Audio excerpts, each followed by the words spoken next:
Président, chers collègues. Désolé, moi aussi, je vais vous parler d'Europe, même si on n'est que des petits élus locaux.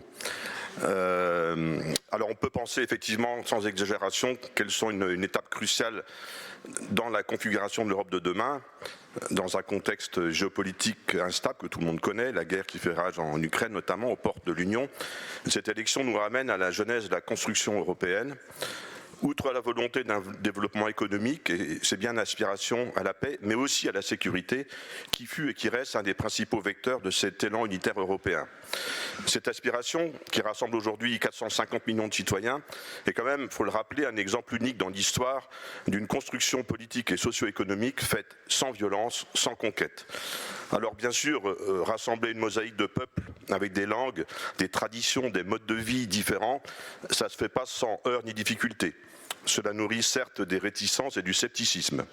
Alors il est vrai quand même que ceux qu'on appelle les régimes autoritaires, par un doux euphémisme, ne s'embarrassent pas eux de considération pour les mosaïques. Leur art c'est plutôt la bétonnière ou le carrelage avec des très gros carreaux. Outre la guerre en Ukraine, cette élection est aussi majeure dans un contexte de montée de l'extrême droite et des europhobes. Cela concerne malheureusement toute l'Europe. Une large victoire de cette dernière remettrait en question l'idée même de la construction européenne.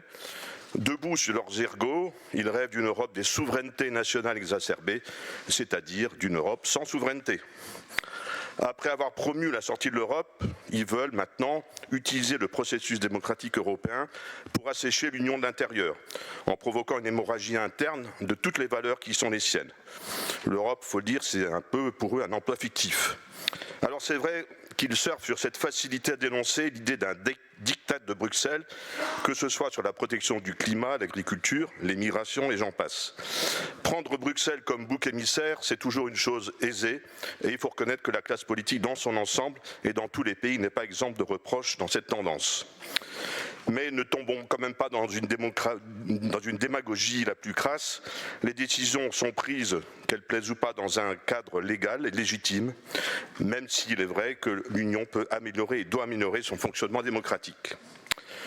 Notre Europe, qui ne doit pas être une coquille vide, pourrait se décliner en 3 points principaux. D'abord, une Europe protectrice de l'environnement et leader de la dynamique de décarbonation. Les règlements et directives ayant pour but de réduire de 55% les émissions de gaz à effet de serre d'ici à 2030 ont été adoptés. L'heure est donc à la mise en œuvre. Cela va d'un plus fort déploiement des ENR à des objectifs plus ambitieux de l'efficacité énergétique, en passant par la décarbonation des transports et même la promotion de la propulsion vélique comme on le fait ici. Nos efforts ne doivent pas ralentir si nous souhaitons atteindre la neutralité carbone d'ici à 2050. Cela passe notamment par une stratégie sur l'électrification avec un soutien aux infrastructures électriques dont le besoin en investissement est massif. C'est aussi l'heure du soutien à l'industrie européenne, dite zéro émission nette. Si 2 règlements, un sur l'industrie zéro net et un autre sur les matières premières critiques, ont permis d'amorcer une stratégie industrielle européenne, il est urgent de la renforcer pour réindustrialiser l'Europe et réduire nos dépendances envers les pays tiers. Je pense par exemple à la Chine, notamment leader mondial en matière de construction de panneaux photovoltaïques. C'est un enjeu de souveraineté énergétique, de sécurité et de décarbonation.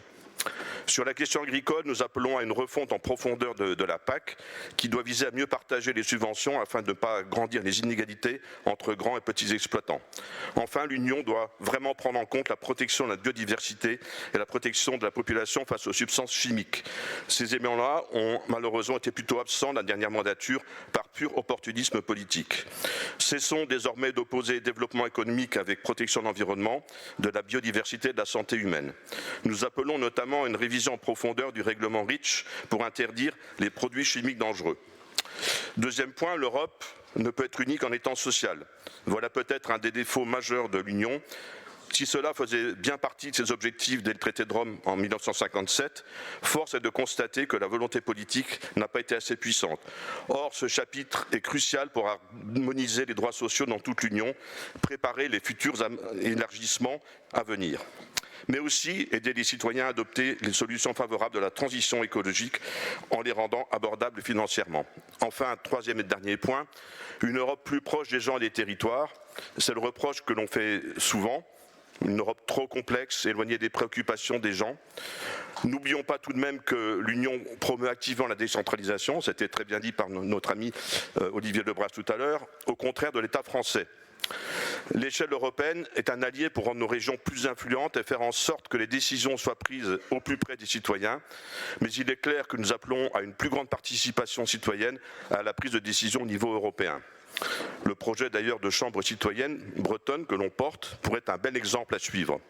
Enfin, une Europe plus proche des gens est une Europe plus transparente et libérée de potentiels conflits d'intérêts avec des acteurs économiques. On a tous en tête le fameux Qatargate ou plus récemment les soupçons d'ingérence russe au sein même du Parlement européen à travers certains eurodéputés. Il est vraiment urgent de réformer tout cela. Donc le 9 juin, le résultat du scrutin sera majeur pour décider du futur de l'Europe et pourrait affirmer l'autonomie stratégique de notre continent ou amorcer son déclin. Nous ne sommes pas des moutons, mais évitons tout de même de laisser entrer les loups dans la bergerie. Merci.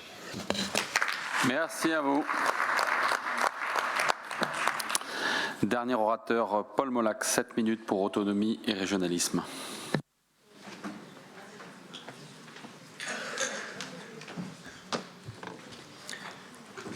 Med navnet